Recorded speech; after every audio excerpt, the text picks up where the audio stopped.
It's just a little after 1:15, so I think we'll get going. I think everybody is here who's supposed to be. There was a bit of a traffic issue. There's a sinkhole has appeared at Convent Lane, which is why I had to turn around and find another way in, but I think everybody's managed to navigate that way. Good.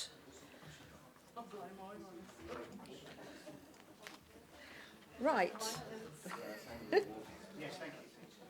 Okay, members, thank you. We'll get started on this meeting of the Local Plan Subcommittee when we are starting on our examination of the sites.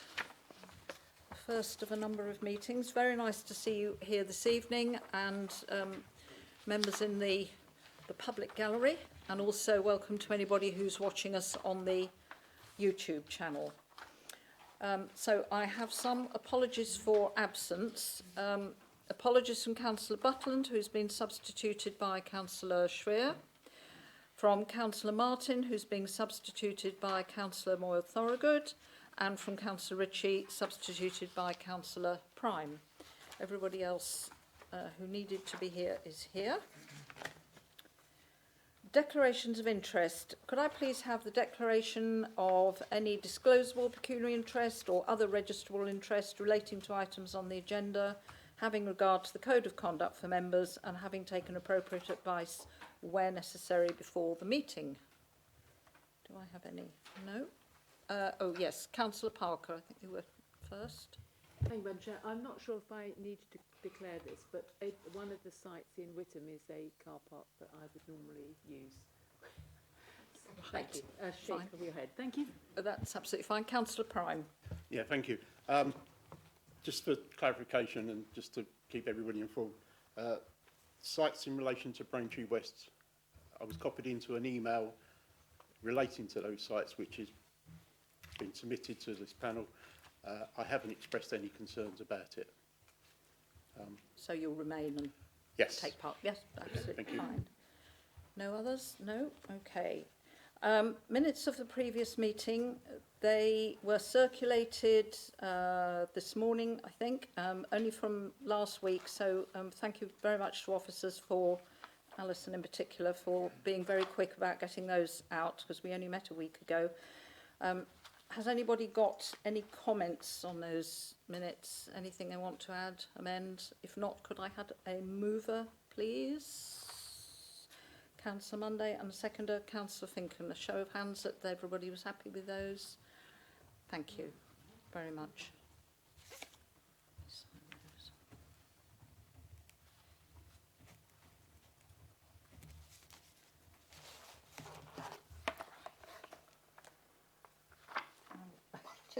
Thank you.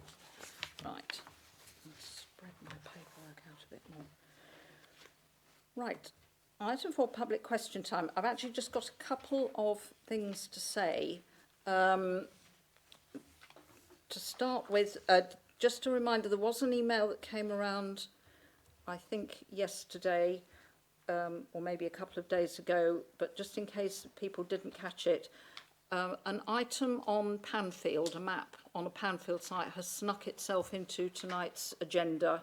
There is only the map, there's no report on it, but obviously it shouldn't be part of tonight's discussion, so we will be looking at that at the meeting for its location when that comes up. So just a reminder on that. I just would like to say something about speakers and the management of these meetings. So here is the strategy.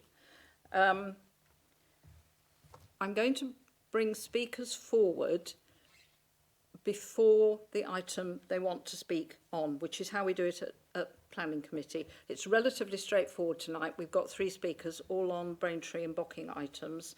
When we come to the meetings where we have perhaps a lot of villages being discussed, I will ask members to come forward before we discuss, say, Earl's Cone, and then before we discuss Silver End and Hatfield Peveril. Not all in a block at the beginning. I think it's just better that way. And with regards to presentations and so on, I mean, this evening we've got 40 sites on the agenda. Only 5 of those are new allocations for Braintree, Bocking and Highgarret, and only 3 are new allocations for Witham. In the interest of managing the meeting, we're going to have presentations on all the sites where the recommendation is for allocating. However, where the recommendation is not for allocating, I will obviously ask around the table if anybody has any comments, and if not, then we will move on to the next item. We will not, I've asked officers that we do not have a presentation on every single item. So the ones where there is no recommendation for allocation, we won't have a presentation, unless, of course, if any member of the committee has a particularly burning issue with it and we do need a presentation. So they've been prepared just in case, but given the amount of sites that we've got to look at, and tonight's is, 40, it's not, we're going to have some meetings where we've got a lot more. So unless we really need a presentation on something that isn't going to be allocated, then I don't propose that we do that. When it comes to moving, seconding and approving recommendations, we will do that en bloc at the end. So, for example, at the end of the Braintree, Bocking and Highgarret section tonight, I will say the recommendations are on page, whatever page number it is, asked for mover, a seconder and a show of hands. We're not going to do moving, seconding, show of hands after every single item on the agenda. Obviously, if there are any amendments to those recommendations, then we will deal with that. Is that clear? Have I explained that well enough? Yes, Councillor Abbott. You have, Madam Chair, but that assumes that we'd all vote the same way on each en bloc. So if we wanted to take a site out or Yes. amend Yes. the terms under which that site was agreed or not agreed, that presumably we'd take it out and vote on that separately. Yes, it will. So when I say we're going to move the recommendations en bloc, we can say apart from whatever site it is, and then we'll deal with that separately. Have I explained that properly, Emma? Yes, Chairman. Good. Okay. Excellent. I think those are the only comments I needed to make. So, Chairman, sorry, the only thing I would just add is, whilst you've explained to members about the presentation, just to make it absolutely clear that all the relevant information is set out within the officer's report, so the members have all the information necessary to make their decisions in their written papers. Obviously, an officer's presentation is only complementary to that report, or if there's anything that's happened since the report's been published, an officer is required to give you an update in order for members to make decisions based on all relevant information. Thank you, Chairman. that's fine. Thank you, Emma. And I did mean to say I am going to make the assumption that members have read the agendas. I know it's a lot, and I know we've got a lot of meeting, but there is an expectation that you will have, read the agendas. And the maps, as each one that we're discussing, they will be on the screen around the room. So, all right, good. Let's crack on, and we will move on. I have speakers. The first item is Braintree District Local Plan Review, Regulation 18, Draft Allocations for Braintree, Bocking and Highgarret. And I have speakers on this. The first one is Councillor Edwards. Would you like to come forward? You have 3 minutes. We are going to be very strict on timing. I know 3 speakers tonight is not too bad, but we are going to be very strict on timing. I will allow people to finish a sentence if you're halfway through a sentence, unless it turns out to be the longest sentence in the world, in which case I will cut you off. But, 3 minutes. Great. Thank you, Councillor Edwards. Thank you, Chairman. It's a pleasure to speak in front of the committee this evening. As one of the youngest members of this council and an aspiring homeowner, I'm keenly aware that we do need more housing built in this country.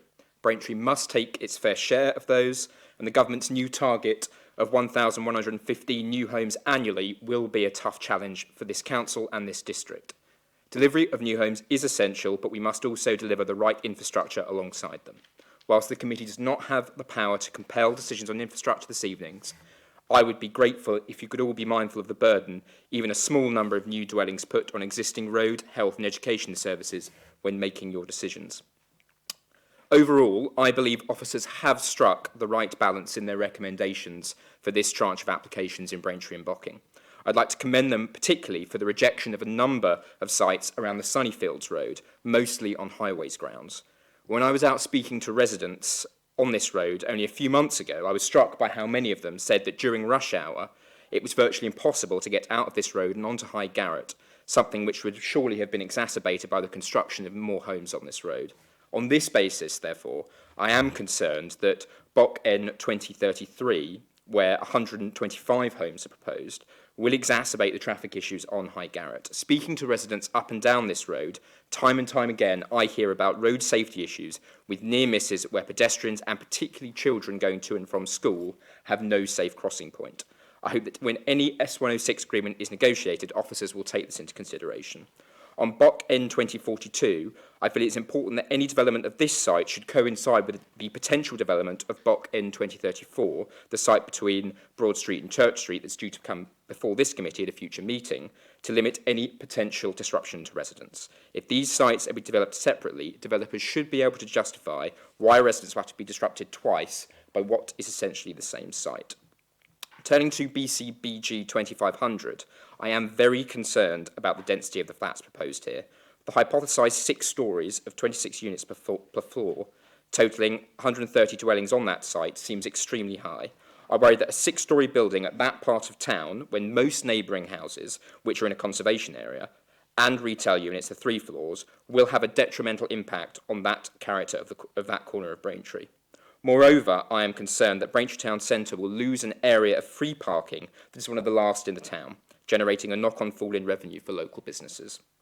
I would ask the committee takes these concerns into consideration, mindful of the need for new homes for our next generation, as well as the infrastructure demands even small areas of housing require. Thank you. Thank you very much. Nicely timed, Councillor Edwards. Very good. Now I have Councillor Mary Cunningham.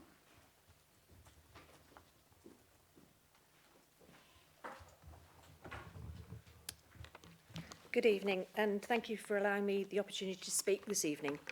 I wish to voice the concerns of residents of Braintree West Ward around any additional housing development in the Rain Road, Podsbrook area of West Braintree.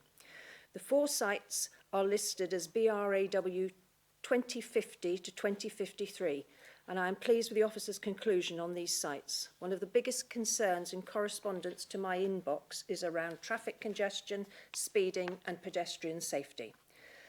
The particular concerns stem from no road improvement to Rain Road stroke Podsbrook Junction following the large Red Road development and Broom Hills development, no pedestrian improvement to the same junction for Red Road children to cross to St Michael's School, very little section 106 for safety improvement on Rain Road from the Gilder Terrace development, the significant loss of green buffer between Braintree and the village of Rain.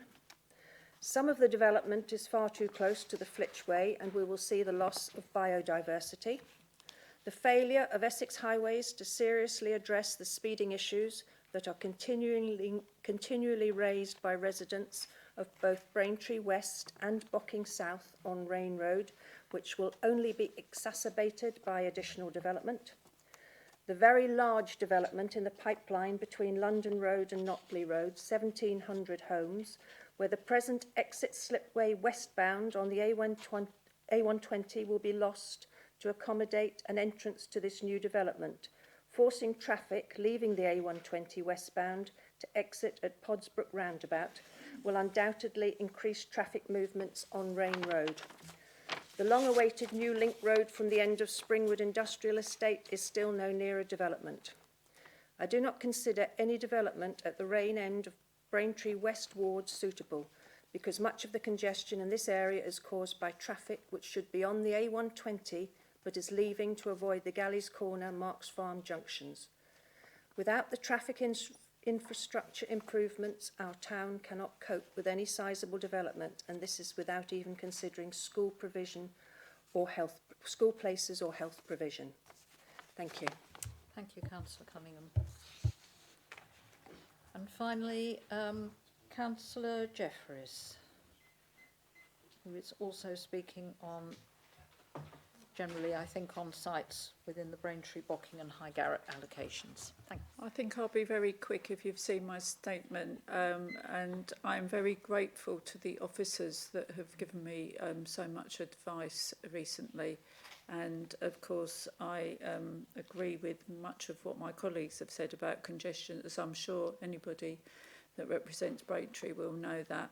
I just wanted to say that I'm pleased that the recommendation is to take the largest sites at a future meeting in September, and I'm sure that will be a very interesting and busy meeting for you. But thank you very much. Thank you, Councillor Jeffries. Right, okay. Thank you. Right, we will now have a presentation on this, and this first one is from Julie. Thank you.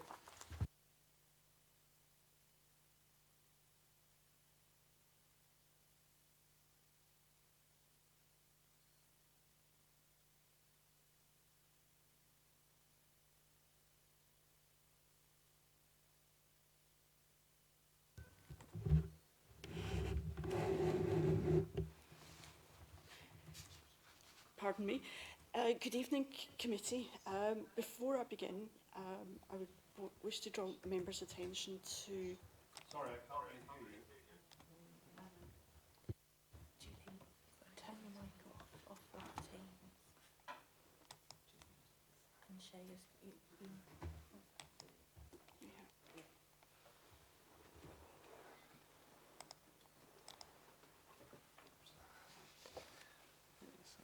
Share screen up, don't you? Yeah, it's not there. Double click that.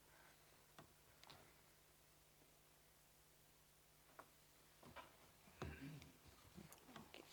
Yeah, then you can share it because you'll appears to be broadcasting me as well. So. It's not doing it. Yeah.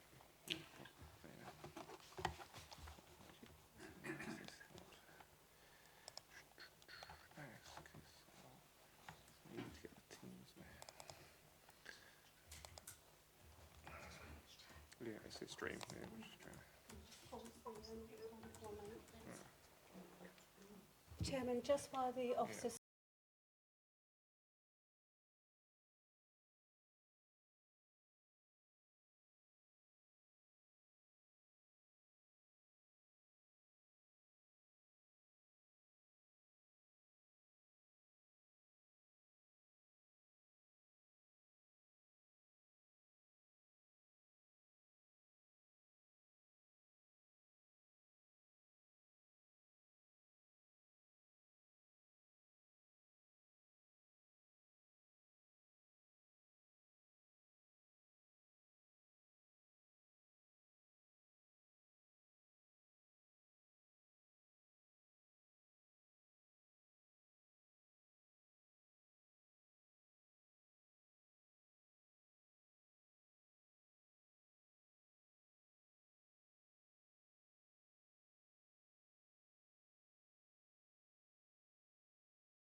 Members, we're going to short the broadcast again shortly, so I do apologise. I do apologise for the technology in the chat. It's something that we will resolve going forward in future meetings.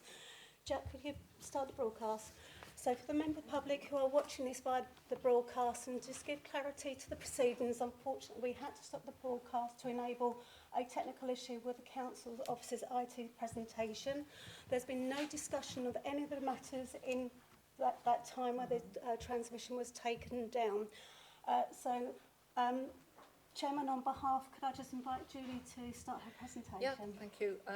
Thank you, members. Good thing we'll get the gremlins out of the way at the start. We're fine. Thanks, Julie. Right. Apologies, committee, and good evening. Before we begin, I would wish to draw members' attention to paragraph 2.26 of the agenda, and this is a recommendation for BRA 2053, land west of Podsbrook, north of the River Brain. The sentence has stopped short and should have the words is not allocated for development added to the end.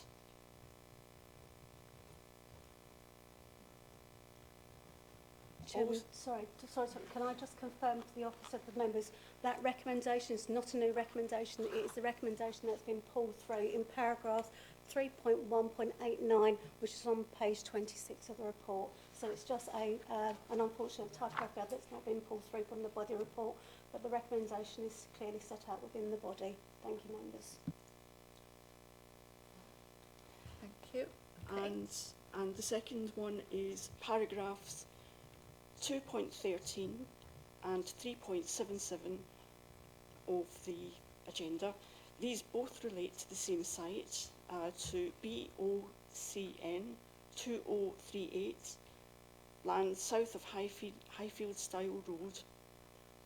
In both paragraphs, the word deallocate should be changed to is not allocated for development.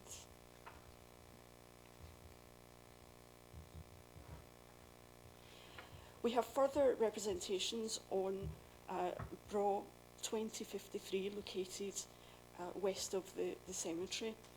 These relate to this site as part of a larger site located within the Great Notley, Black Notley, and it made sense that this should be considered with the greater part of the representation, given that Great Notley and Black Notley will be discussed at a later meeting. So as a recap, this report looks at smaller sites in Braintree, Bocking, West Braintree and High Garrett, and the larger sites will be considered at a later meeting as Councillor Spray has outlined. Sites which lie close to the built-up settlement of Braintree, but which lie in the neighbouring parishes, will be put before the committee when those parishes are discussed. And if members are happy with that, then I can proceed on to the individual sites. The first presentation, the first site relates to BOCN 2028, and this is a site which is not being proposed for allocation. Right. So. We're only doing ones that are being Yes. So as this is a site that is not allocated for development, can I just see if anybody has any comments they would like to make on that? The reasons are fairly clear. It's to do with flood risk and low landscape capacity. But happy to have any comments if anybody wishes. So this is BOCN 2028, land to the west of the A131, not allocated for development. Don't see anybody wanting to make any comments, right? So thank you, members. In that case, we can move on to the next site, which is BOCN 2029, land north of Deanery Hill, also not allocated. Julie, do you have any comments on that one? Nothing further to add to that one. Right. Members, any comments on that site? Is it possible to see the maps as we? Oh, yes, it should. Yes, sorry, Councillor Abbott, it should be.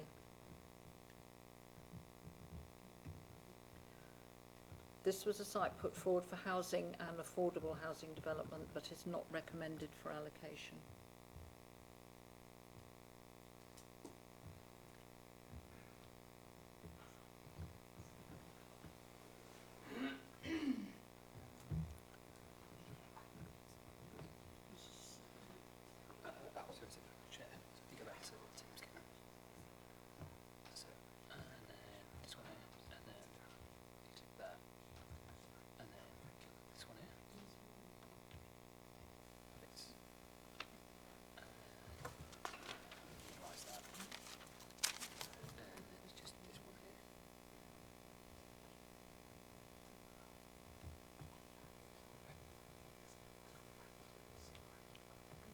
Right, we got that one on the screen, okay.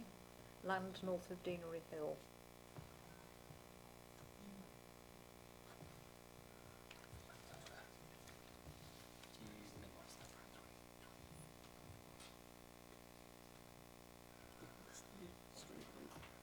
This is the right one?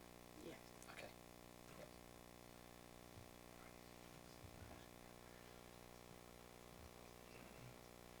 Okay. Everybody content that you have everything you need on that one? Okay. Move on to the next one. BOCN 2030, land rear of 33 Lions Hall Road, Highgarrett. Not allocated for development. Is that right, Julie? That's right, yes.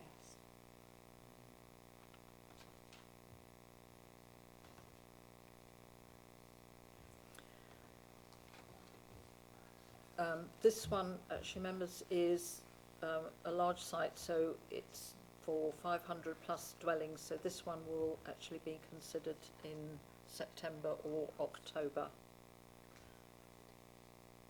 I don't think we need.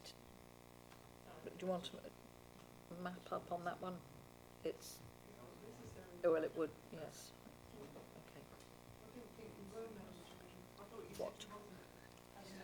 We're not have a presentation, but we had suggested we'd at least have the map pop on the screen. Now, in this one, we won't be discussing until later in the year. Sorry, Chair, doesn't it say it's not allocated for housing development? No, it's hasn't got a recommendation. It's a large site, over 500. So we will be looking at this one in either the September or October meeting when we discuss the large sites. It's been put forward for residential. Sorry, Chair, but it Skipped one, Chair. Oh, sorry. 2030 Have I? I'm so is sorry. not I've jumped. allocated. I'm so sorry. That's my fault. I've jumped screens. Yes, we were. I do apologise. That's right. It's been put forward for 8 dwellings.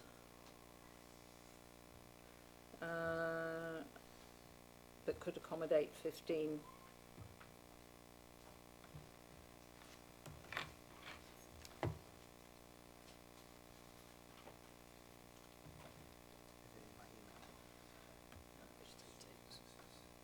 So it's not allocated.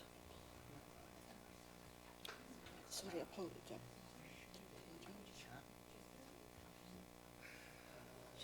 Do you want to adjourn for one moment to allow the officers to have presentations? This is really not. Just quickly before we adjourn, This is can we not just good. clarify fully amongst the members of the local plan subcommittee present this evening the absolute necessity to see maps of sites that were not being recommended for allocation, bearing in mind there is the opportunity to debate certain those sites if colleagues are minded to do so. Can do. I mean, how does? Yes, I mean the maps are under the agenda. Does anybody have a particularly strong view that you want to see map for every set? I mean, we need to see them with the ones that are being allocated, obviously. I think we need all of them, otherwise we're not, I don't think we're following due process. Yeah, And when we get to Witham, there's a couple who are not allocated I want to speak about. Okay, that's fine. I mean, I know we've got a few technical issues this evening, but what should be happening is as we come through, the maps should just be coming up on the screen just for you to have a look at. Chairman, Yes. I think I found a fix that will Ah. produce the maps. Okay. We think we've sorted it out. Good. All right. So we were on... Yes. Sorry, if I just may, because there's been a bit of interruption to the flow of this, could I kindly ask that we actually start this item afresh, because I'm just concerned that members have had to apply their mind and they've been interrupted with technology. So for the sake of clarity, and I appreciate it's going to make this meeting a bit longer, but the local plan is a very delicate process which we need to honour and make sure that members are clear.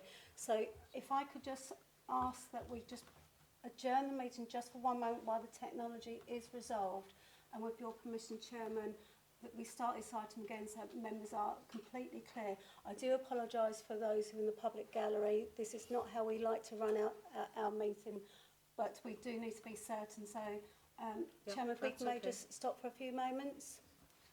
Can you just pause, please? Thank you. That's fine. And then I'll just run through these first few again. There we go. Oh, why did it go down? So I'm sharing this. And then I can...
Thank you, Chairman.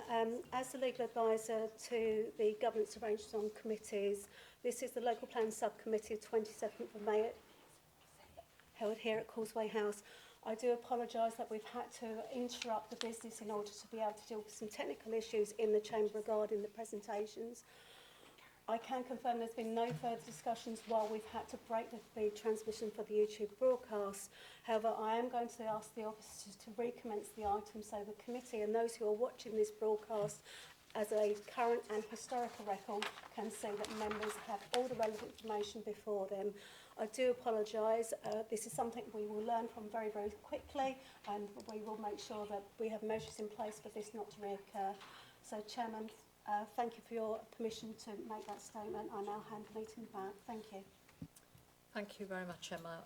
Right, apologies everybody. I think we're hopefully back on track now. So, Julie, would you like to start your presentation of the agenda item 5, which is local plan review, Braintree, Bocking and High Garrett items? If you'd like to summarise, and then we'll start on the site allocations. Thank you. Thank you. I'd like to summarise. First of all, we had touched on the need to go to paragraph 2.26 and to add the final piece of the sentence which had been left off in the original report, and that is to say we would add is not allocated for development to the end of that paragraph. Also, for paragraphs 2.13 and 3.77, these both relate to BOCN 2038, land south of Highfield Style Road. In both paragraphs, the word deallocate should be changed to is not allocated for development. Also, we touched on that we received further representations on BRA 2053, located to the west of the cemetery.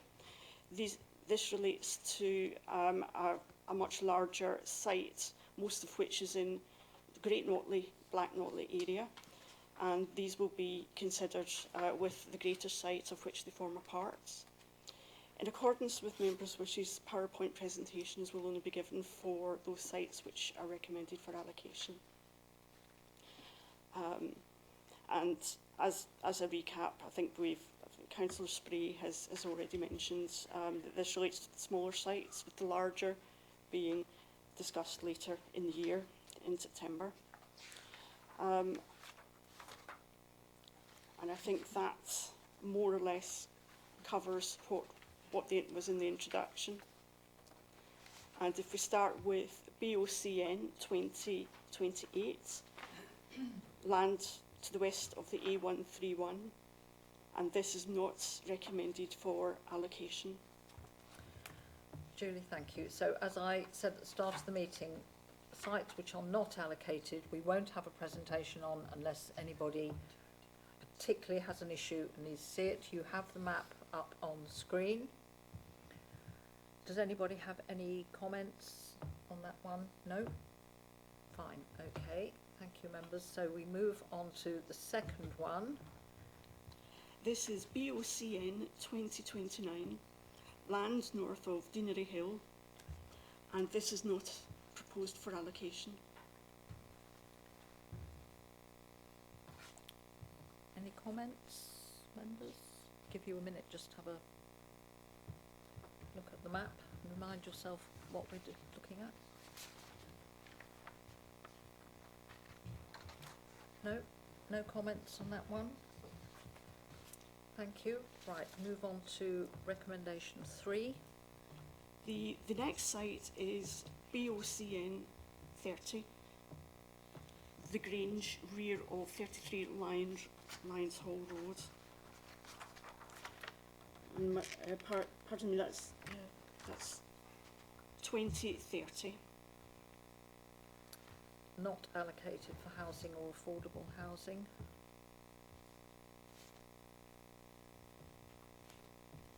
No comments, members? No? Okay. The next site is BOCN, land at High Garrett, and that's on Thistle Green Road. 2031, yeah. Which is behind the site that we previously looked at. That was the 2028. site. And this is a large site which will be discussed later in the year, in September, and therefore there is not a recommendation for this at this meeting tonight. Okay. Right, so I think then we can move on.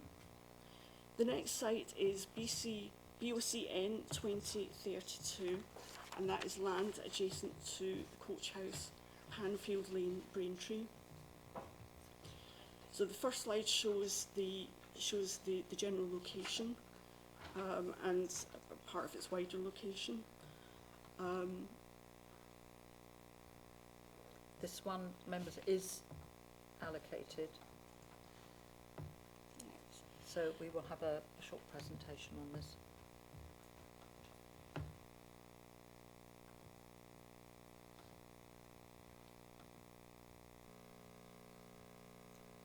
Okay.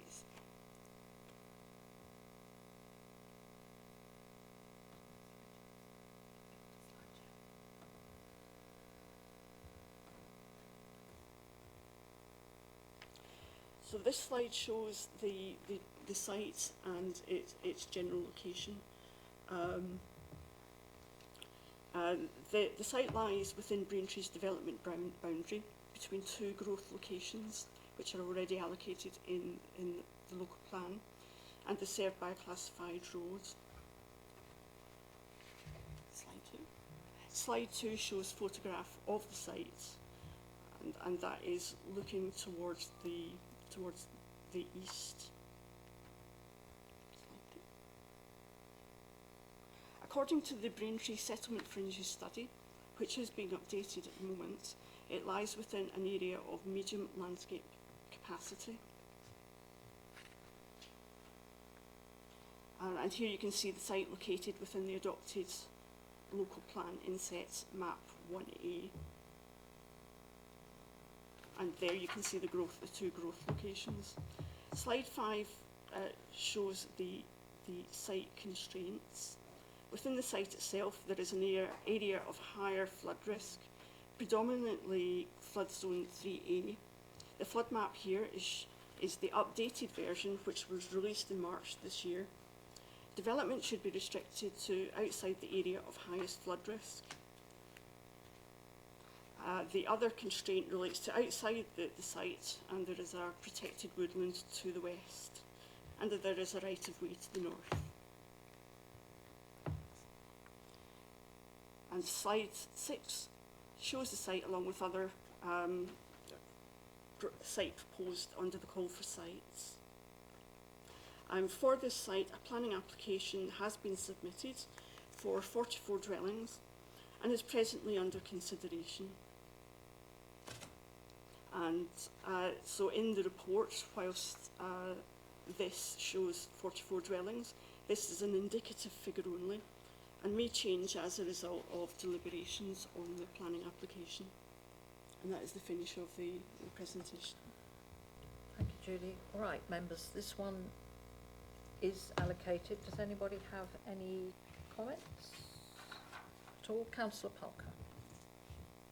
Yes, Madam Chairman, I mean, this seems to me a very obvious choice to put forward to development, and the fact that although it's not revealed by the pictures, the photographs he put up is obviously going to be at some point surrounded by housing on all sides, so I don't think this is controversial at all. Thank you. Thank you. Councillor Walsh. Just on a point of detail, can I confirm that the only bit of the site we would be considering for allocation would be north of the flood area and east of the protected woodland? I think that's the case, but I'd just like to confirm that. We would allocate the whole site, and that way the area which is in the flood zone could be, it's conceivable it could be something like open space or something like that. And that if it was outside, if that area was outside of the site, then we couldn't require them to provide those kind of Sorry, facilities. Chair, but not it. for housing on that southern bit that's within the flood area. So what would normally happen is that it would be the detailed design would be such that it would be water compatible uses or open space or something like that, but not the houses. That would be what would normally happen. I think, Councillor Watts, the detail will come forward via a planning application Yes. further down the line. Yes, yeah, no, that's fine. That's fine. Right, no other comments on that one? Okay, good, thank you. Right, let's move on to recommendation. Where are we? 2033. Sorry, yep, sorry, yep, there we are. So I've got it, yep.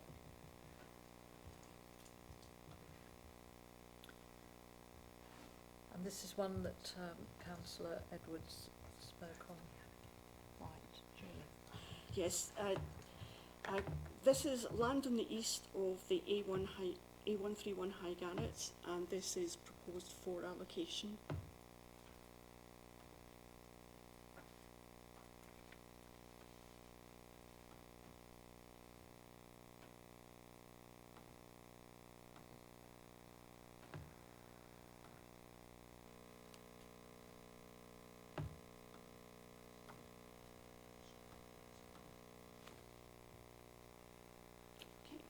The first slide shows the site and its wider location, and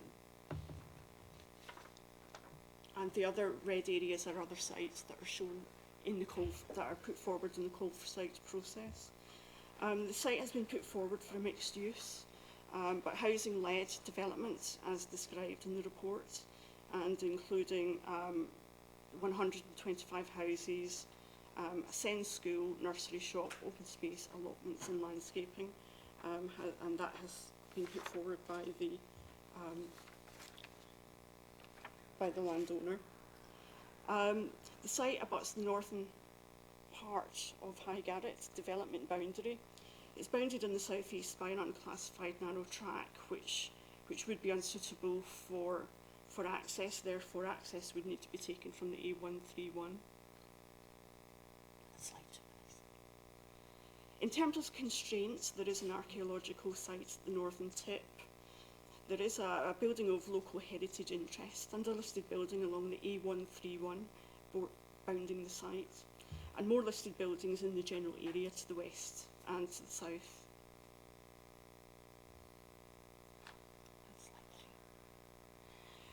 There is a TPO group along the site's southeastern and northwestern boundaries, and a TPO woodland at the same location as the archaeological site at the northern tip of the site.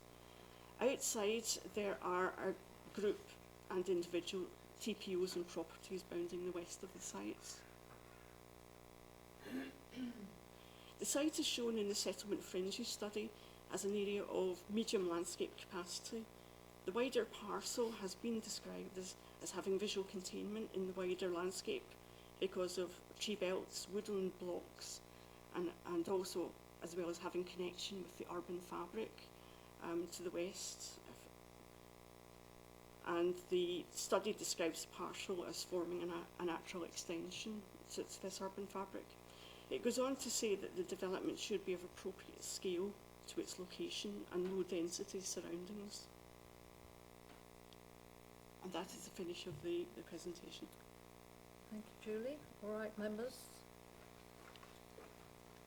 Anybody have any comment? Councillor Parker? Yes, thank you, Madam Chairman. I do have a great deal of sympathy with the points that were made by Councillor Edwards. I think there is a huge amount of traffic, as you all know, along that road, and certainly I know that development on the other side is, well, the existing development on the other side of the road has very great difficulty getting out of their road, especially if they've got to turn onto the opposite carriageway. There is also a traffic light very close to that location with the road, I think it's 1017 towards Gosfield. So I note all the points that have been made about the landscape,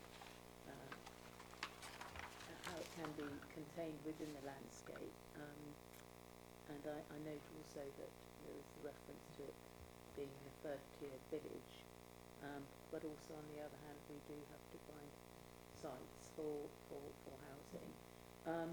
My question really is for the officers. I mean, the paragraph 3.45, high-risk assessment is ongoing. Do we know when that assessment will be conducted, and what will be the implications if highways say that it's not possible to have that number of housing on that site because of the problems of the access?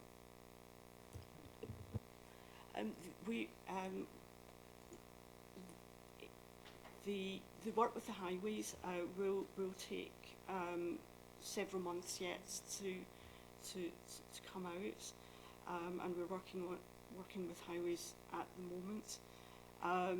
If they were to say that they could not support it on highway grounds, we would have to look again at the allocation. And at the moment, this is a process of producing a draft. And if we receive information that would make it think again, we would have to reevaluate our view on it.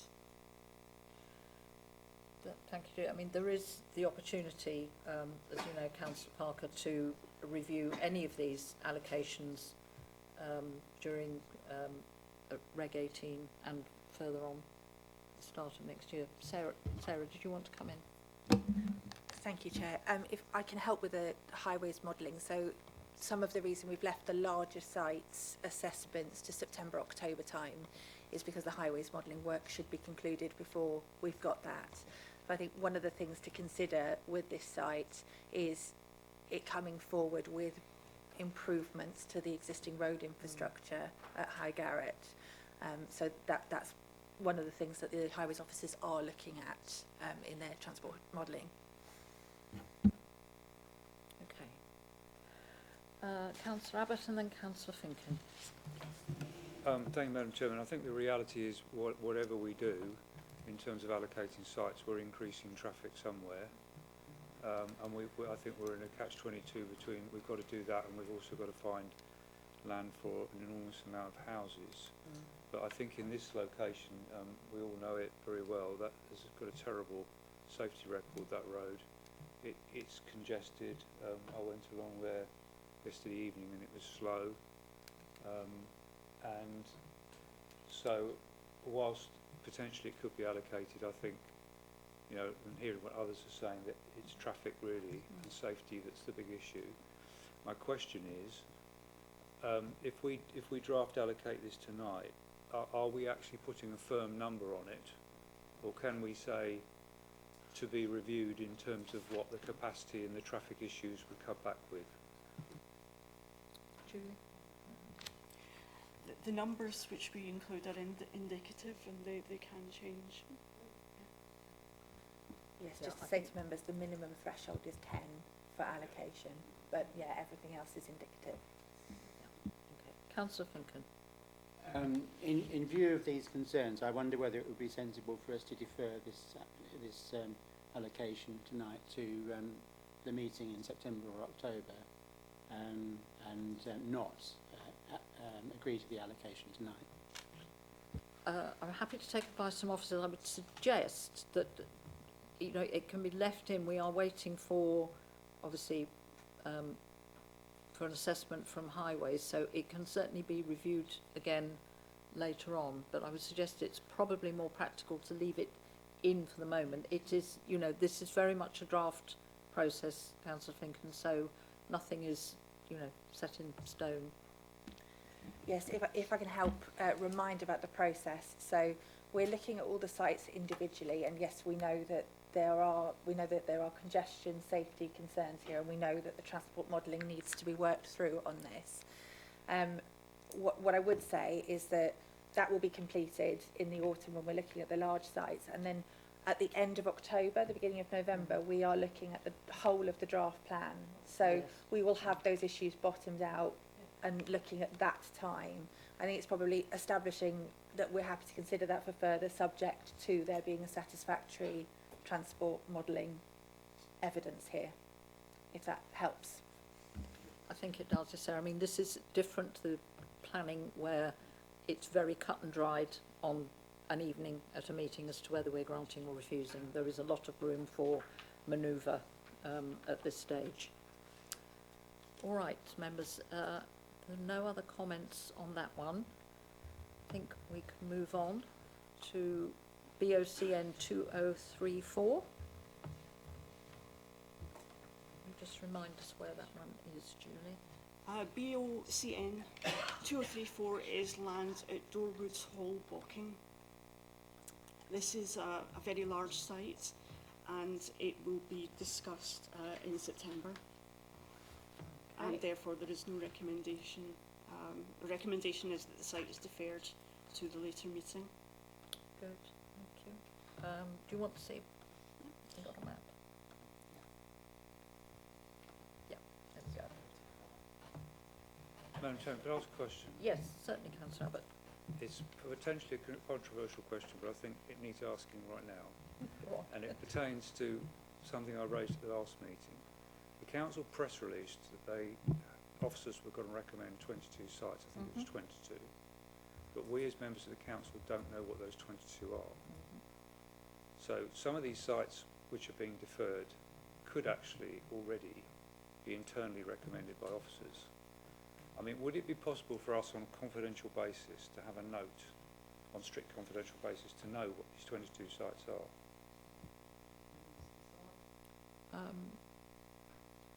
Well, I mean, I don't have a problem with that, but I mean, yes, the recommendation is from officers, but we, as the committee, you make the decision ultimately as to whether they are allocated or not. So I appreciate that, yeah. but there's a time thing here, isn't there? Okay. We're sort of looking at a site and then we're putting another site into September, and then other large sites are going to be in September. It's a process where it's almost like a guessing game, and we're supposed to be making. Okay. We've got numbers to meet as well as looking at individual sites. Yeah, absolutely. I mean, I think it would be helpful, and I said before, I don't know that was the right thing to do, to say, because I'm wondering. You know, are these big sites we've got in front of us tonight where officers are saying we're going to consider them in September? They might be sites with a recommendation to approve. Yes, Councillor Cunningham. Madam Chairman, I think we all share the objective of being as open and transparent in terms of our processes as much as possible. And whilst I appreciate the comments made by Councillor Abbott and what he's trying to achieve, and his propriety, unfortunately, Madam Chairman, confidential, as we found sometimes in this authority, doesn't always mean confidential. And therefore, you quite rightly, the legal officer quite rightly referred to the sensitivities regarding the process, and also the emotive feelings that the process engenders across communities. And we're only at the start of that. You know, these are the relatively small sites. We've got the large sites to come as well. So, whilst I appreciate Councillor Abbott's point, I would have difficulty in that list of recommended sites going fully, being shared fully at this early stage, particularly if they're due for consideration some weeks away from now. Bearing in mind they are only recommendations, the agenda is published publicly sufficiently ahead of the meeting, and when all said and done, officers recommend. Officers may advise, but actually the decision-making process is members in terms of submission to full council, and the final draft plan for Reg 18 consultation will be decided by full council. So I would advise against at this stage. Thank you, Councillor Cunningham. I think a very good point made. I would be concerned about some of the very large sites, some of which, well, maybe that none of them will be controversial, but I suspect that some of them could be, and I would be concerned about that coming forward early on and, you know, causing a lot of concern for people ahead of any presentation from officers and any recommendations. Councillor Walsh. Not specifically on this issue, but from a planning viewpoint, I do have a question, and I'm seeking some guidance, and it is related to this, and perhaps Sarah or Alan could help here. I know we've got to start somewhere, and it's not a chicken and egg point, it's more a trees and a wood point, by which I mean we're starting our discussion looking at individual proposals, some relatively small, some that are going to be deferred. And I can see the sensitivity about revealing the location of the larger sites. But given that our planning colleagues have a list, can we get some indication of what numbers in total might be involved in the larger sites without saying anything about where they are? Because that informs the numbers we have to allocate, surely, on small and medium sites. So I'm feeling a little bit lost. We're looking at trees, and I have no view about the wood, if you see what I mean. Thank you, Councillor Walsh, but actually I don't think the process can work that way. And apart from anything else, the reason that we are looking at the larger sites, September, October, is because my understanding is actually there's a great deal of work still to be done in order to bring those sites forward on those agendas. Sarah, do you want to just come in? Yes, there? if I, there is no recommendation on any larger sites currently because the evidence base hasn't yet allowed us to complete those assessments. So that press release about around 22 smaller sites related to the smaller sites. It says 22 smaller sites within the press release.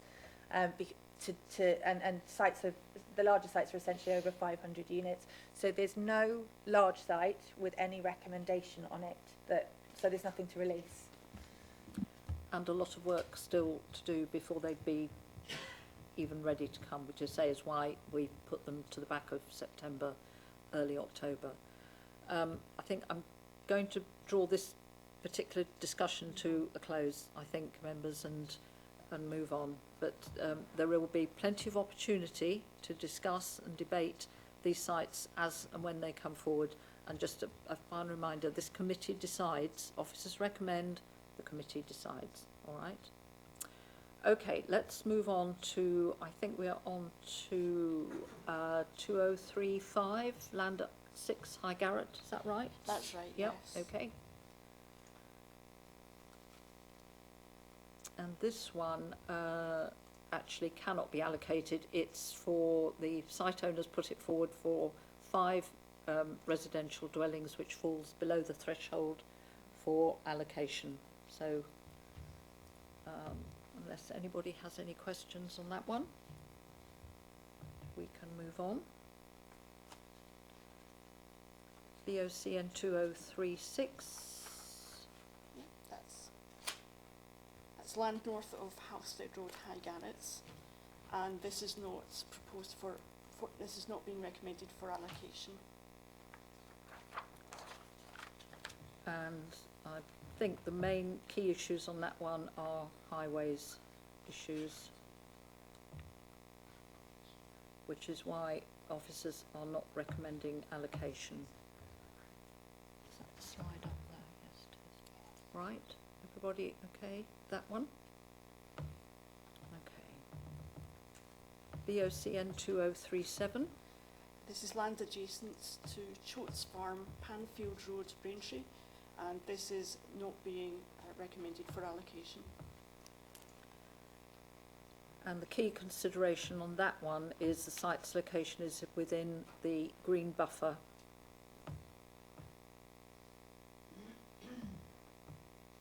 Also has high areas of high flood risk. Okay, all right, and that one. Okay. 2038, are we on to?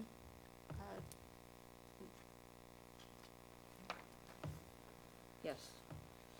BOCN 2038.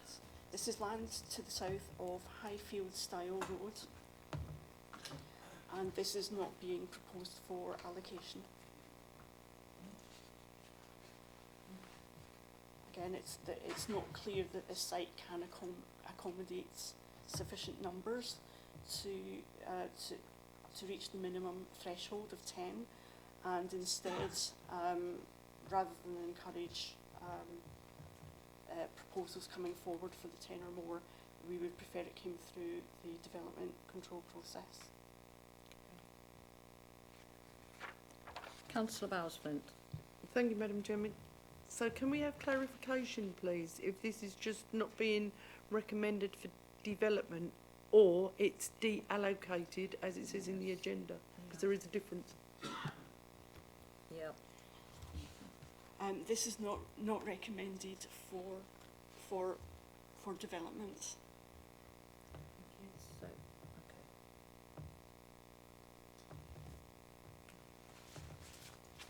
okay. Okay, right, next one is 2039.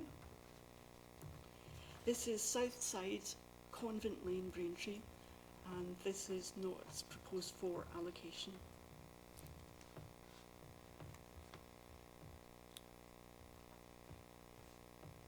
Right.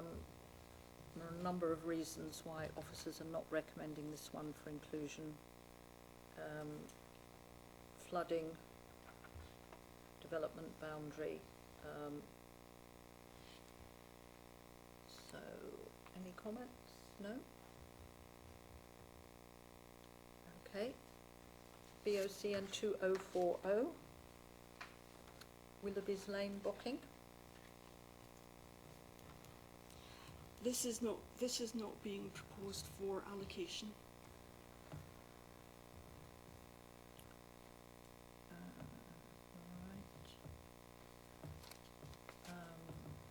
Okay, scale of development is out of keeping with its location, which is quiet rural character, and I think there may be some highways issues as well.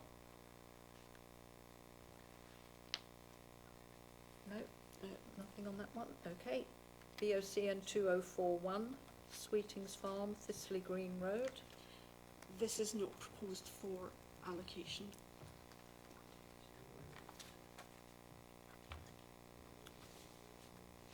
Again, this is another one where the site lies in green buffer, and there are also highways issues with that one. No comments? Okay. BOCN 2042, 61 Broad Road, Braintree. This was another one, I think Councillor Edwards spoke on this one. This site is being proposed for allocation. Right. So we'll have a presentation on this one.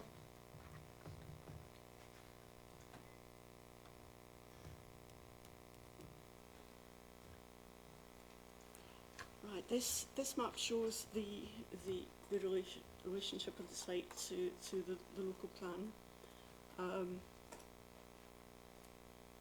Sorry, is it possible to tell us where is the site on this rather large, complicated map? Yes, this will be. This is coming up. Here we are. On the left-hand side, you can see the site, which is a kind of blockish shape, with an access onto Broad Road. And on the right-hand side, you can see the context to the larger site, which is the Dorwood Hall site, which is a very large site, which we touched on earlier as being discussed in September. Now,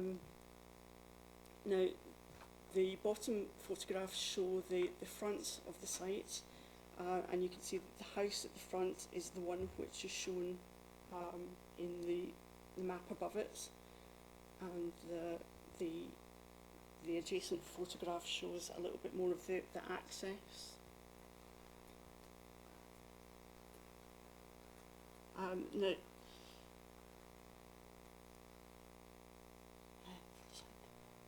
Now, these are photographs showing, the top photograph shows the interior of the site, and as you can see, it's got a gentle slope. The photograph at the bottom shows the view from outside the site to the rear of the site, and so you can see that there's a strong screen of trees along that boundary.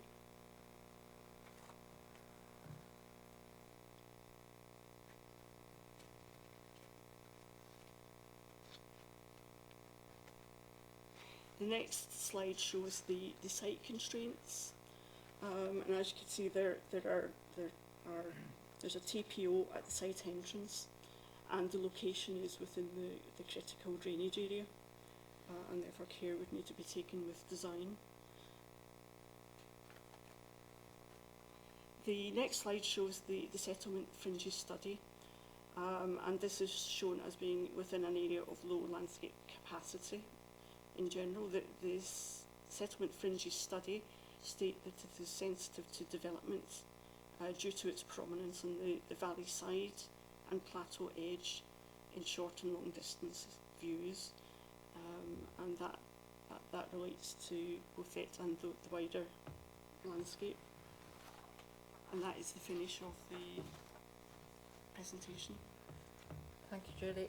I know that Councillor Edwards in his statement did ask if officers had any idea when this site might be delivered, and that is assuming it is allocated and so on. I'm not sure with any great certainty that anyone can say, but...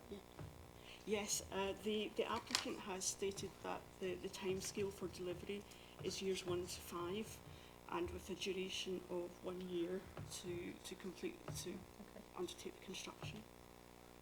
Okay. Councillor Thorogood. So, where will the entrance to that site be? Will it be off the Ward Road where that cottage is? That is what is proposed, yes. But it would have to be made wider? Or will they demolish the cottage? Because the cottage is contained within the site that is proposed, then that is what could happen. The detail of the submission doesn't go into exactly how they would achieve the site entrance. Well, because it backs onto Dorwoods, when Dorwoods is agreed, will there be an entrance from Church Street end off Dorwoods onto that site as well? It's on the big plan. There are no proposals that I have seen for that. Yeah, again, I think it's something that would come forward later on with the planning up. Sarah, did you want to come in? Yes, if I can just reiterate, Dorwoods Hall is referenced in this agenda as being deferred to the September meeting, so there's no recommendation on Dorwoods Hall at this time. So this is just considering the standalone site that is 2014. Right, members. And yes, Councillor Parker. There's no indication here that of a number of dwellings that might be accommodated on the site. Appreciate it's, we're just considering plus 10 or more at the moment. Is it? I think it's... Sorry, I've missed that. Sorry. Yeah, it yes, is down there. It's 33. Yep. All right, no other comments on that one. BOCN 2406, land rear of 60 Lions Hall Road, Braintree. This site is not recommended for allocation.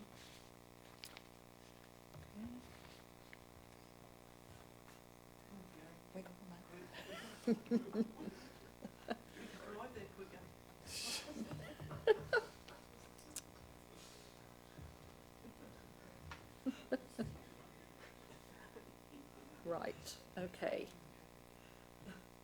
Any comments from anybody? No? Okay. Oh, what are we looking at next? Is it 2043? Yes, that's right. Yeah, right. BOCS 2043, land rear of Berlin's Farm, 54 Church Lane, Booking.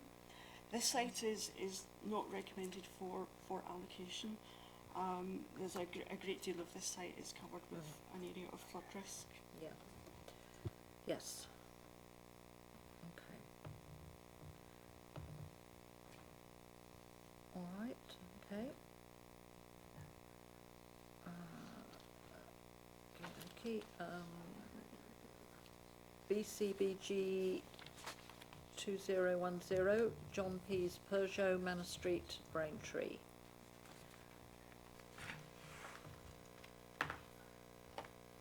And this one is allocated, so allocation.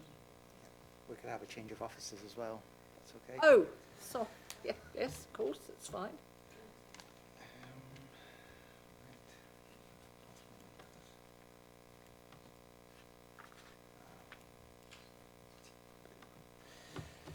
Well, I've lost my script, so I'll just have to read off the map. This is a sustainable location. It's in the city centre. It will require deallocation of employment land. I think it's about half a hectare. It can accommodate 50 dwellings because it's very similar to the Rose Hill site opposite. There are concerns about residential amenity for a density of that high. But we think it's an acceptable compromise for a town centre location. What's this map? This map shows it in context of how close it is to the town centre. And this map shows the constraints, of which there are very few. I would say that it is a prominent location, and design will be quite important to get this right.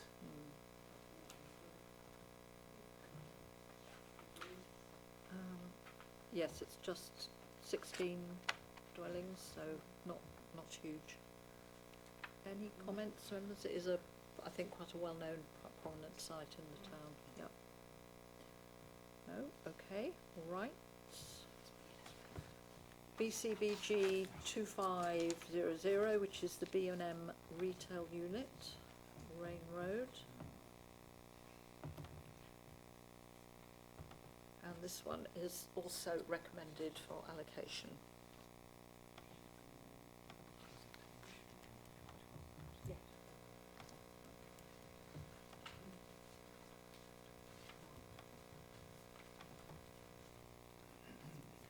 Yeah, that's bigger. This is also a town centre location. It's within the defined town centre boundary. It is now outside the conservation area, but it is adjacent, so the buildings to the north are in the conservation area and will have to be looked at.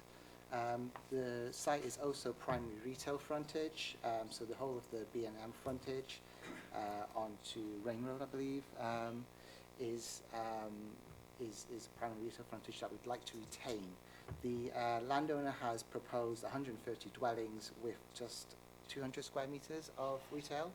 I think 200 square metres isn't enough to sustain that length of retail frontage, so the recommendation is to allocate, because it is a brownfield site, it is a good location, but we would like to retain the retail frontage, and we do have concerns about the quantity of development. The details are in the report. Councillor Walsh. This is more a question than a particular comment. For example, on Coggeshall Parish Council, we have a policy to discourage retail going towards residential. Do we, as a district council, local planning authority, do we have any policy or not on seeking to retain and maintain the retail part, particularly of our town centre? Just a question. Yeah, the primary retail frontage is supported by the policies in the local plan, and the MPPF says we should define a primary and secondary retail frontage. It is possible for the council to decide to reduce the retail frontage, but obviously that will make the pressure on the town centres more acute, because we are losing retail when we really should be trying to maintain what we've got.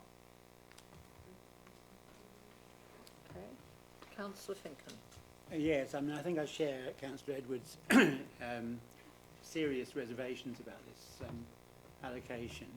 I mean, the first thing I think that is most concerning is the 6-storey development, which is completely out of keeping with the surrounding area.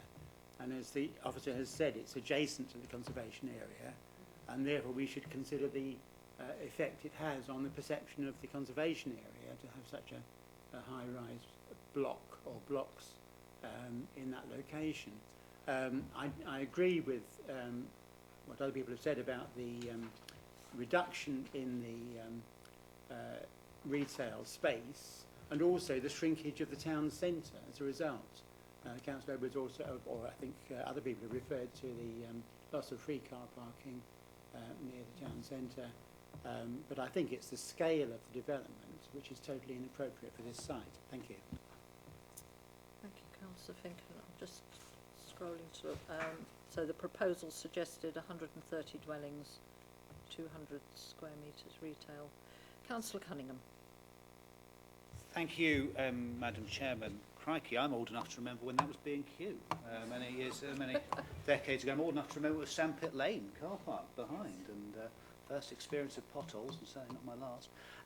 But in regards to this particular site, and I do have sympathy with some of the points that are made, but very, very conscious that you have seen not only local policy, but I think national policy in town centres being more sympathetic to developments in town centres to help ensure their viability.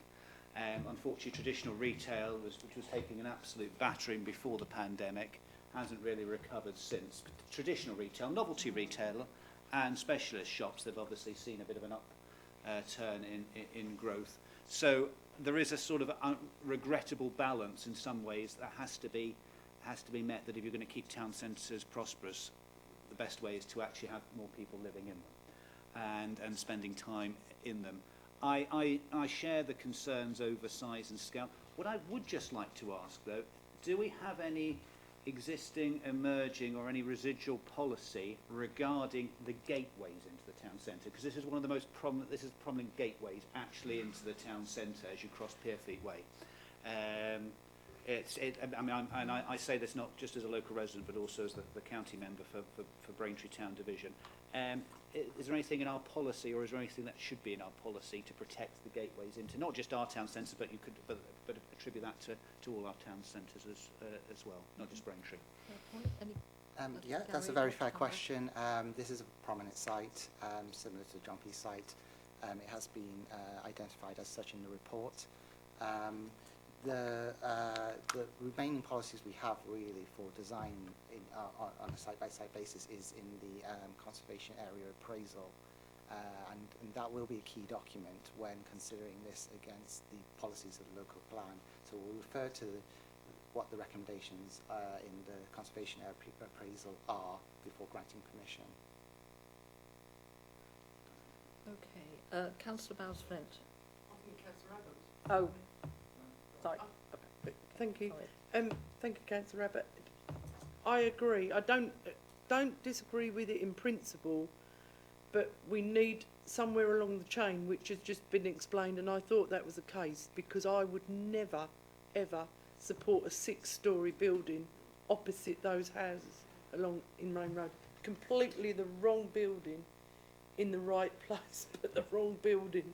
So as long as we've got that guarantee from the officer, then I don't mind it going forward, but it'll hopefully be down to the planning committee to make sure that that is the right style of development before. Thank you. Okay. Yeah, Councillor Abbott. Thank you, Madam Chairman. Well, I think, if we have a choice, and thinking about what we were saying earlier about sort of trying to piece our way through the whole thing, I'd rather develop that than another greenfield. That's the first thing I'd say. Secondly, I agree that we don't want to be having 6 storeys, but personally I support it, for actually the reasons Councillor Cunningham said. I think we're going to have this in a lot of our town centres. We're going to have to look at more residential, because the retail, we want to keep the retail, but if we can't, then we're going to have more residential, and it is the most sustainable location. Regarding Sandpit Lane and those potholes, they may not have been potholes, because I worked on an archaeological site there, and it could be that he was going into some of the holes we've dug. So it's all your fault, Councillor Abbott. Hey? Good, all right. Well, I think, yes, Councillor Parker. Could I just be clear? So the recommendation is that this site, the whole site is allocated for housing, but the proposal suggests that there would be a reduction in retail, but not a complete, to have no retail. And also, it is currently contrary to our policies in that we were reducing the retail. So could I just get a bit of clarification about the view on the reduction of the retail? Because I noticed that the updated Braintree retail study says there's no need to increase retail, but doesn't say anything about whether there should be whether reduction would be permissible. I may need to take a steer from the chair on this because we do have the ability to reword the modifications at the end of the session to ensure that we get the right explanation for what the local plan subcommittee recommends. So would you like to defer it till later, or should I? When you say later, you mean another? Oh, do you mean at the very end of this meeting tonight? Yes, yeah, right, I'm with you. Yes, okay, yeah, we can do that. Yeah. In terms of what officers could support, the current local plan policy is that we do try and retain the primary shopping frontage. It is possible to get a viable development on site that is a mix of housing and retail, with housing on top of the retail. We could try and push to get a bit more retail out of it because it is a good retail location, so it should have reasonable rental value. But it is up to members to decide. It wasn't possible to put forward several different recommendations for members to choose from. Councillor Bowles-Flint, yeah. I'd move that we recommend that it's allocated for housing, and I think all of the things that are there that are there to protect it anyway. So I'm happy with that, and I think most me. Okay. Yeah. All right. We'll note that. Yes. Thank you. Okay. Right. Let's move on to the next one, which is BRSO 2054, land east of Notley Road, Braintree. And this site is not proposed for allocation as it is too small to meet the minimum number of dwellings. Yeah, it was only put forward for 3 dwellings, so that doesn't count. Okay, BRSO 2054, land east of, oh, sorry, no, that's the one we've just looked at. Yeah, that's right, scrolling. Thank you, Councillor Bowles-Flint. 2050, the nursery, Rain Road, Braintree. This site is not proposed for allocation. It's contrary to policies, green buffer. Have you got it up on there? Yeah. And the site would also contribute to coalescence, so not allocated. Councillor Abbott. I know that officers have said in previous meetings there's a review of the green buffer taking place, but to date I am noting and welcoming the defence of the green buffers around Braintree. Yep, good, yes. I suspect you're not alone in that, right, okay.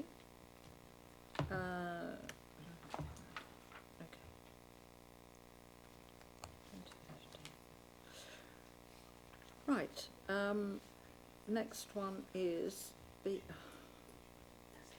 there was a lot to be said for having paper agendas at times, but I do appreciate we're saving hundreds and, well, probably thousands of trees with these meetings. We're not having them, but I'm just having to bear with me while I scroll up and down. Right, thank you.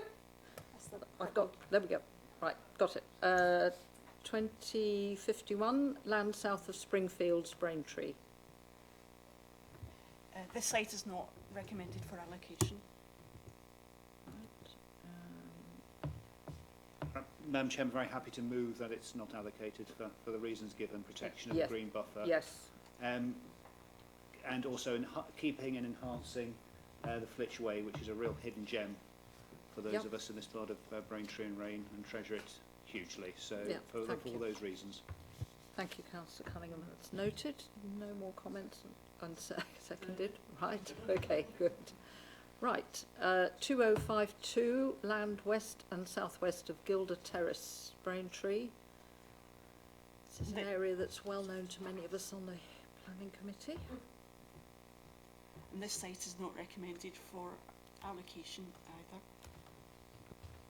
Again, green buffers. Chairman, happy to move for the reasons I gave a moment ago. Yes, Good. absolutely. Yep, absolutely. 2053, land west of Podsbrook, north of River Braintree. And again, this is not proposed for allocation. Okay. Similar reasons, I suspect. Yeah, agreed, Madam No Chairman. comment, Anyone yeah. who tries to experience that part of Braintree from 2:45 in the afternoon, probably Yes. till 7 o'clock, will, I think, thoroughly attest to that. Yeah. Yep, okay. Right, that's 2053. 2409, Meadow Park, Braintree. Again, this site is not recommended for allocation.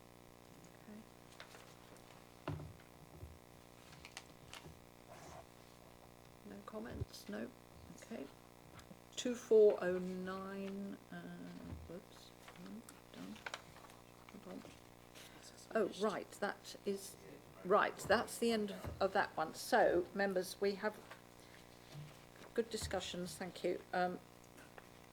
We have recommendations, a long list of them, on pages 6, 7 and 8 of your agenda, which I can move on block, but were there any, just trying to recall if there were any where we needed any further discussion or amendments? Chairman, during the vote, we made no note of any member requesting that a separate vote be taken on individual items, so... Okay, fine. In that case, we can move those on block. Could I have a mover, Councillor Bowes-Flint, seconder, please? Councillor Monday, and a show of hands, please. Thank you, members. That's unanimous. I'm going to propose a 5-minute break. Members, I'm going to propose that we have literally 5-minute break. Is that all right? I think we'll do that just before we move on to the Witham one. So don't go too far. Be back at just after 5:02. All right? Thank you. Could the broadcast be paused for 1 moment? So members, the time, just from my watch,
Right, thank you.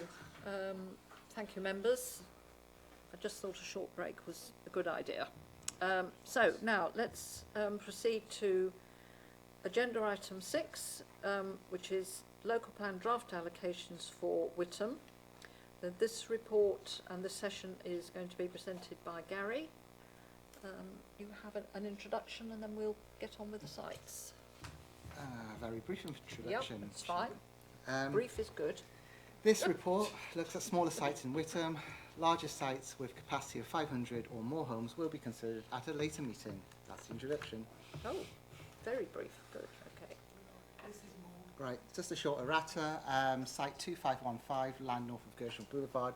Site 2516, land at Ullswater Moulin Road, were not on the maps in the agenda. They are on a map here. And I do have the sites in the map in the presentation.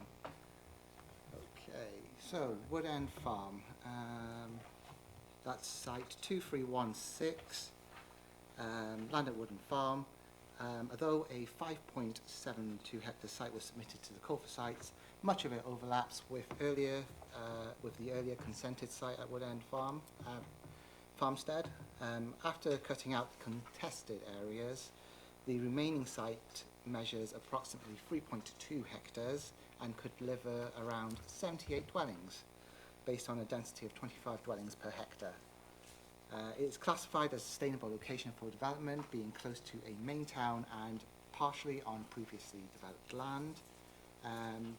So the site is adjacent to allocations HAT F 315 and 316, which also form part of the former Wood End Farmstead, as I've said, and planning permission was granted in 2019 for up to 400 dwellings on these sites and a primary school, including a new roundabout at Hatfield Road.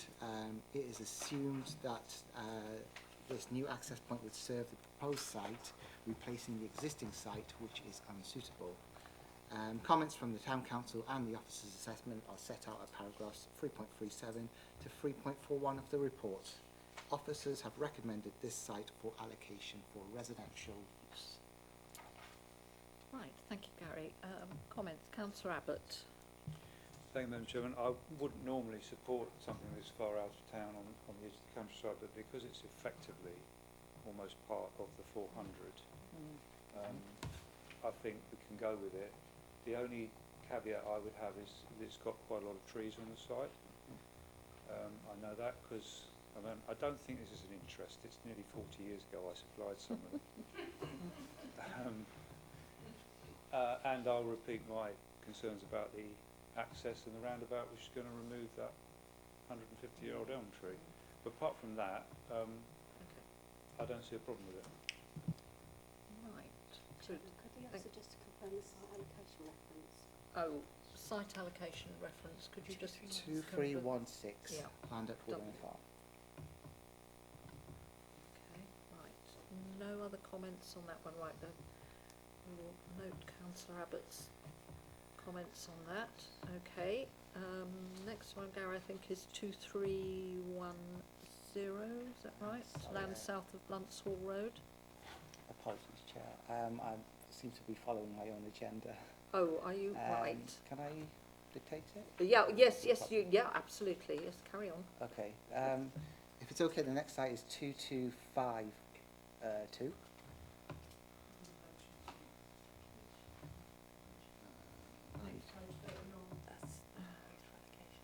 This is not proposed for allocation. Yes. Yes, that's why I can't remember. The issue of this site, there is an entry report on it, is that it's quite difficult to get a footpath and cycleway to the location, and I think the landowner needs to go and do further work to ensure that a walkable and sustainable site can be developed. Right, Councillor Abbott. Yeah, I do have some comments to make on this, Madam Chairman. Paragraph 3.66 says, ongoing local highway studies will provide further evidence to inform a potential draft allocation. So that seems to suggest to me that even though it doesn't reach the threshold of a larger site, and we're not allocating it tonight, it might come back. Is that correct? I think this is a site that could come back, especially if we're getting further information about how this site can be integrated into Witham, which is the main issue. So I think potentially we could bring it back in September. Okay, and my second question, which is related to the same point, in the same paragraph it says traffic would likely exacerbate congestion at the town's only railway crossing, which is Collingwood Road. However, the A12 widening DCO provides opportunities for access to the A12 via Rivenhall. Well, elsewhere in the agenda, and I may as well ask the question now, it says that the A12 is likely postponed to be completed in the 2030s. Now that's the first time any of us who represent that area locally have seen anything that specific. So two questions arise from that. One is that firm information or is it sort of speculative? And secondly, does that paragraph suggest that if we do allocate this, you're expecting the traffic to go up Conrad Road, through Rivenhall Village, down Oak Road through the weight restriction and restricted width of Oak Road, and to join the A12 at Rivenhall End? Well, the site is not being recommended for allocation. That is one of the things that we will find out from the traffic and highway studies that we're expecting in a few months' time. So we will take some guidance from that to see if this site can be accommodated using those routes as you've described, or perhaps using a different route. We do have some other land being promoted in the call for sites that could accommodate a different route to reach Rivenhall End. In addition, the estimates for the A12 are my own estimates. There is no information that I'm privy to that you are not. It's simply an extrapolation of when the A12 widening project was expected to begin, and then how long it's been delayed for, and how long the project takes. So I've just done some maths. Right. Okay. Councillor Parker. Just if we are not going to be following the order of the agenda, could you please give us the page number of the agenda and let us give us Yes. time to find it, because it has taken me 5 minutes to find it. Just a little, and I'm having to scroll. Well, we all are. Scroll up and down. Yeah. Yes. Okay, Yeah. We can follow the agenda, and I will find the map that matches the agenda. That Yep. will be easier. Right. So that was 2252, which is not allocated. 2515. No. Okay. Next one.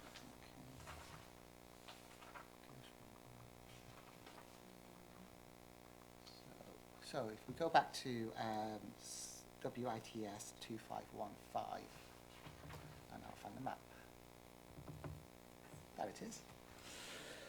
Right, this site is being proposed for allocation, so I do need to change to 2515. Okay, this site is located within the development boundary of Witham, adjacent to Chipping Hill School. Site is 0.9 hectares and can deliver 32 dwellings. It's sustainably located within walking distance to a district centre, with Witham's established services and facilities also nearby.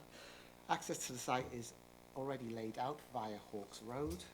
It is formally allocated as policy LPP6 for business use. The land is part of the original Maltings Lane master plan, intended to host a development aimed at the mid-size or regional office market. The problem is the employment land review now reveals that there is no market for regional or mid-size offices.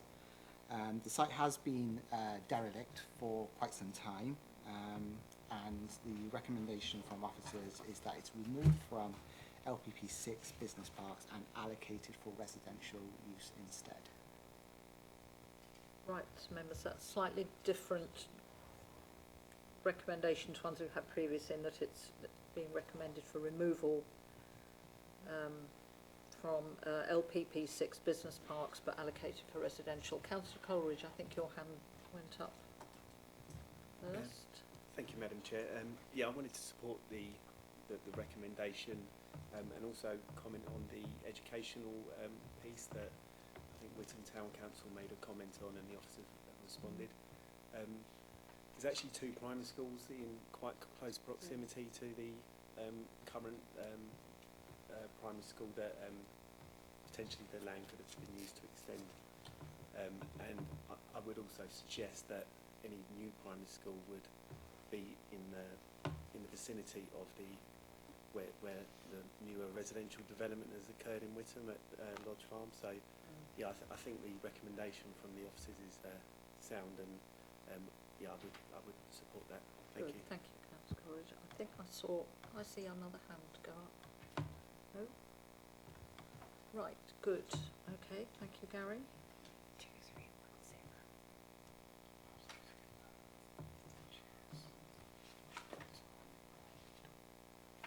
Done 316 already, so it's 2310. Yes, we've done 2316, which is actually next on the agenda, but we've done that one.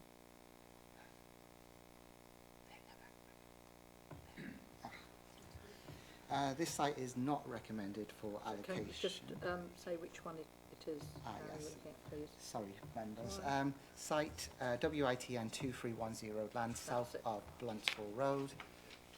It's 5.81 hectares. 47. We're now going in order. Yeah. And it's 145 dwellings.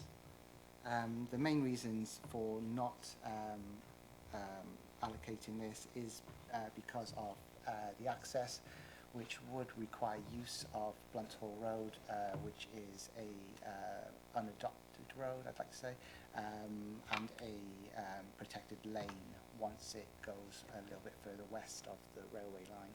The railway line itself is a pinch point, and the number of dwellings is not really suitable for that pinch point. Okay, right. Any comments from any members? No? Okay.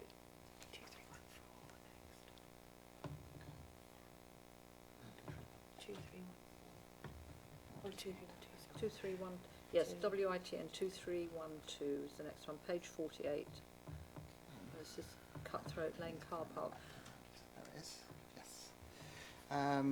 So this is 0.75 hectares. It's proposed for 133 dwellings. It's on PDL land. Let me just give me a second. And it's currently allocated for car park and a link road between the Morrison's roundabout and Albert Road. 2 options have been submitted by the landowner, one for a full residential development and the other for a 50-50 split, so 50% car parking, 50% residential.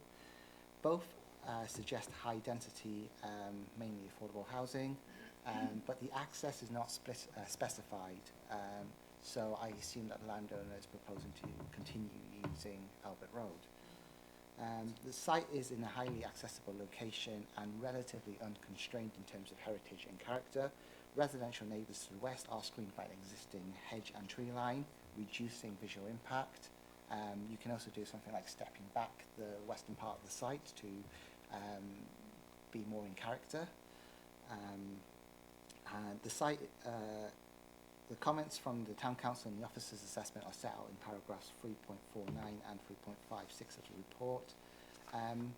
The Officer's recommendation for this site is 10 plus dwellings. I do believe the report goes into a bit more detail about higher capacity that could be accommodated on this site. Right, thank you, Gary. Members, there was an email which came round, I think, this afternoon to all members from Councillor Ross Plale, County Councillor. Just if you haven't picked it up before you came to the meeting, have a look at it afterwards. It's basically in support of development around this area. Councillor Abbott. Thank you, Madam Chairman. I strongly support this one. It's a brownfield site on the same principle as the one in Braintree Town Centre. It hopefully avoids some greenfield development. I know there's options about 2 options, one for 4 to 5 stories, which would probably be acceptable, and one for 9 stories, which would definitely not be acceptable. That seems to be trying to compete with Maltings Lane, with the Maltings opposite, beds, which probably must be about 9 stories high. The comment the officer made about the tree screening actually would largely be destroyed if the link road goes through, so you're going to lose that. Now, I've always opposed that link road. I know this area so well. I grew up very close to there. I used to walk to that station and get the train in the early 1970s to go to school. I can tell you now, if that link road goes through, it'll become a rat run for people in the morning coming off the Morrison's roundabout trying to gain 2 minutes, and then they'll get stuck at the Collingwood Road Bridge. I think this site can be taken forward without that link road. If you look at the other blocks of flats in that area, and it's very successful, the way in which the high density blocks of flats have been developed in that area, a lot of them are used by people who, the younger people who work, not all of them, but the younger people who work. It's an incredibly sustainable location. You've got bus route, cycle links, pedestrian, you're right next to the train station. So I think what we should be saying is we support this, but without the caveat of the link road going through. Councillor Parker.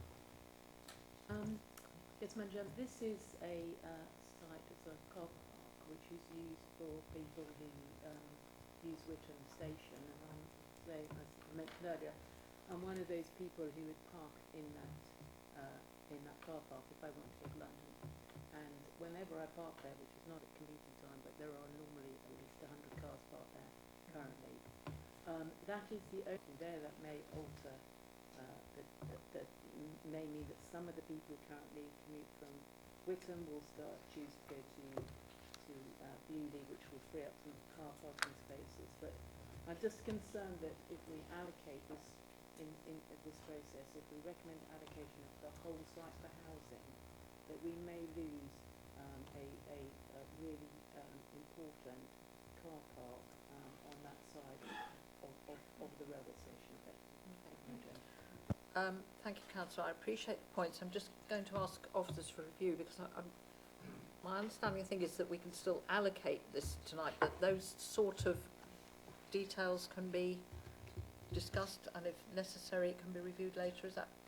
Can I just have an officer view, please? Yes, of course. I think we could allocate this and we could do a policy for this site, and one of the things we could build in is a car park capacity study to identify future need. Councillor Cunningham. Madam Chairman, yeah, because I think that's what I was going to suggest, because whilst that site in itself going would be significant, what would be the possibilities of putting additional capacity on the car park, which I believe is owned by Greater Anglia, isn't it, the Eastern Road? We've got the car park, the small spaces directly opposite, which is very useful in terms of car parking capacity. But also, I'm trying to think of the name of the car park. As you come up to there, if you're coming in from Cressing into Witham, Morrison's on the left-hand side, you would go straight over to the station. What's the name of the car? Is it Mill? What's the name of it? It's White Horse Lane. Is it White Horse Lane? White Horse Lane car park, yes. I mean, I don't know if that's in the conversation. What's the potential for additional capacity there if needed? And yes, I heard the mention of the Labour Hall as well. I don't know what additional capacity there might be there as well. But yeah, I think a comprehensive parking study of that part of Witham, including Greater Anglia and all those who I hopefully would mitigate some of those concerns. Yeah, I think there is potential for a lot to be done around there. Councillor Bowes-Flint. Thank you, Madam Chairman. Just to say that I actually agree with everything that Councillor Abbott said about this site.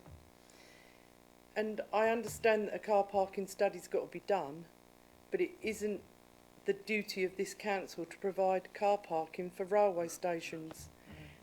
And Network Rail were going to build a multi-storey at Witham, and we're most probably helping them not spend out to build that.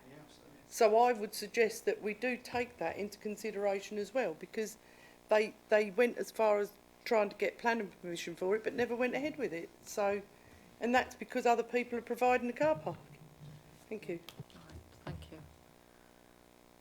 Right, Chair, Councillor Finken. Yeah. Is there any significance that it's called a draft allocation rather than just an allocation? Well, yeah, Sarah, go on. All the allocations will ultimately be draft.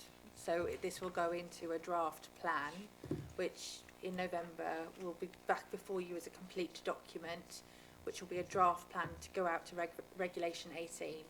So everything up until Regulation 19 is where you've got the pre-submission plan, but everything up until that point is draft. Yeah, so no, it's not significant. It's just It's different from the other. yeah, it's just a different style.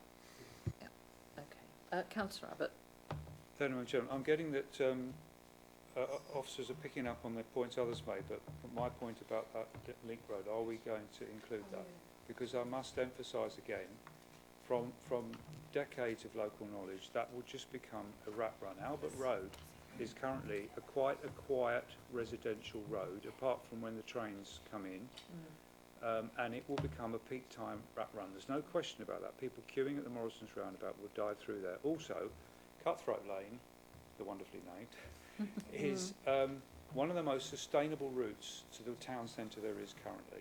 It's a walking and cycling route. People take the dogs down there. It's a very quiet walk through to the northern Witham estates and beyond. The link road will go straight through it. So can I ask, I mean, I don't know if it has to be put to the vote, that we just remove that caveat. It doesn't mean it might not happen in the future, but we remove that caveat of the link road.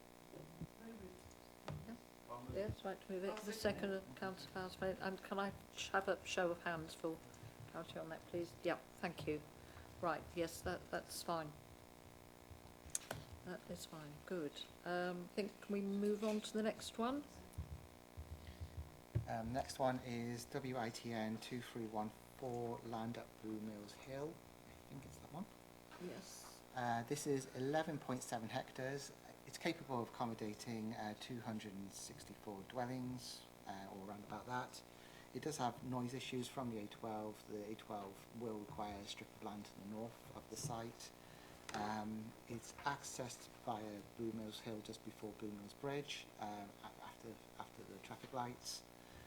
And there's potential to create a sustainable path on the Blackwater Rail Trail. However, the site is not recommended for allocation because of it would interrupt the rural urban character south of the A12 and essentially push development south of the A12 where there is not much development at the moment. Yeah. Okay, good. Right, fine. Next one. 2252 We've already done Oh yes, the we've next done one. 2252. 2317. Okay, next site is WITS 2317, land south of Witham Malden Road. It is partially viewable on that one. That is. So on page 50, sorry, we're on page 53, members. Yeah. This site is two large arable fields, and it's not available. The landowner has quite a lot of this land as it's got to be compulsory purchased as part of the A12 widening scheme and utilised for other things such as balancing ponds, biodiversity offsetting and our own offsetting. So this is not recommended for allocation. Right. I think that's fairly clear. Okay, good. Next one. So WITS 2428 Little Croft. Which one is it? Oh yes, it's on there, isn't it? Is that it? Yes. It's 1.5 hectares, circa 45 dwellings. It's proposed as a care home or a mixed-use development. The current occupation of the site is one dwelling with very spacious curtilage, mostly laid out to lawn with sporadic trees. The site isn't accessible by a footpath, and it's not going to be very sustainable, so it's not recommended for allocation. Okay.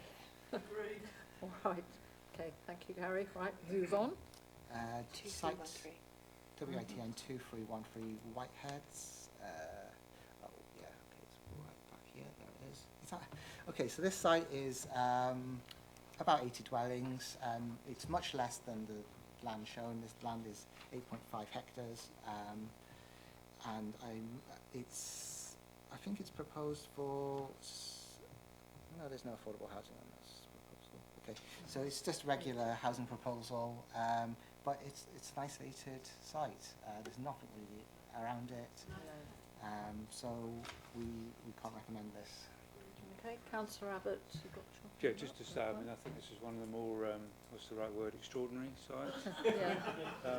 It's like a sort of attempt to build a small village out in the middle of nowhere, but not a village, it would just be a housing estate. So, yeah, definitely. Okay, good, right, thank you. Next one. This one, I think. Yes, that's Yep. yeah. 2311 land at Falkland Road and Powell's Hall End. I do apologise if I've pronounced that wrong. It's 0.13 hectares and can accommodate about 3 dwellings. It would be a boundary extension, not an allocation. But even as a boundary extension, there are issues on site. It's part of it's on brownfield land at the rear of a former pub, and part of it is on open greenfield, open agricultural land. It wouldn't be very well contained and would intrude into the countryside. Access requires the crossing of a single culvert, a single lane culvert, which I suppose it can accommodate 3 dwellings, but it's not ideal, and there's not a lot to recommend this for. Thank you. I just note there was a comment in there from the Town Council saying that members were surprised that such a small parcel of land was being considered for inclusion in the local plan. We do have to at least consider what comes forward. You know, we don't have to allocate or even have a long debate about them, but just if somebody puts a site forward in the call for sites, we just have to have a look. Okay, good. Right, next one. WITS 2315. Oh yes, yeah, this is...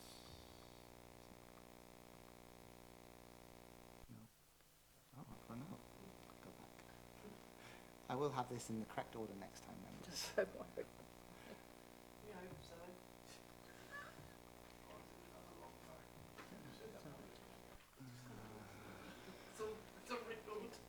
Might not be on here. Did I? Go slower this time, so I won't miss it. It's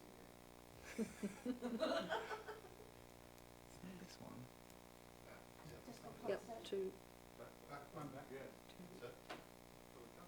No, No, there's that's two. not it. No, That's that's not not it. it. I can. It is north of this site. It is north of the site, but I apologise if there's no map to this. It's within the development boundary. We can return to this at a later date, or we can do it now. 2315, Yeah. isn't it? Which is land at Blackman Way, Prague There you Close. are. Oh, That's it. yeah, Oh, you got it? Right, well it's done. hiding in a different section. Okay, WITS 2315, land at Blackman Way, Prior Close. It's 0.33 hectares. It can accommodate about 10 dwellings if you line them all up.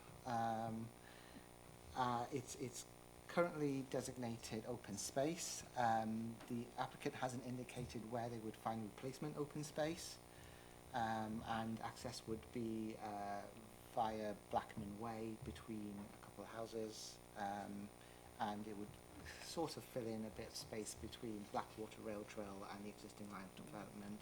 But as it's open space and there's no replacement, we can't recommend this site. Okay.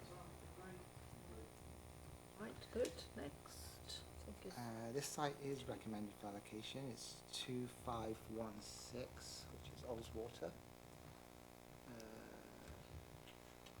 Oh, you can see it on that. well, this is a boundary extension. Yeah, so this site is within the residential garden of an existing dwelling, so it would be counted as PDL. The comments from Town Council support this boundary extension, and the officer's assessment is set out at paragraphs 3.94 to 3.97 of the report. This was an appeal site for 4 dwellings that was turned down at appeal. So we've refused it, the inspectors refused it. But I think the boundary extension could accommodate a smaller number of dwellings, and not 4, because I think the issues raised were the visual effects on the rural character of the area. Comments? No? Everybody happy with that one? Yeah. Okay, right. Good.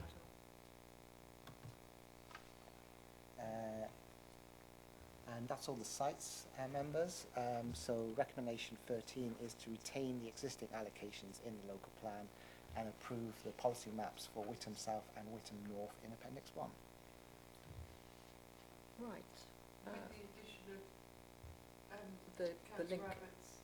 the link Yeah, road. the link Yes. road. It's important that doesn't get lost. Yes, so that's right. The recommendations are on pages 38 and 39. And with, yes, and we have that addition on the link road. So, could I have some, if members are happy, could I have somebody to move Councillor Bowles-Flint and a second, Councillor Coleridge, and a show of hands, please.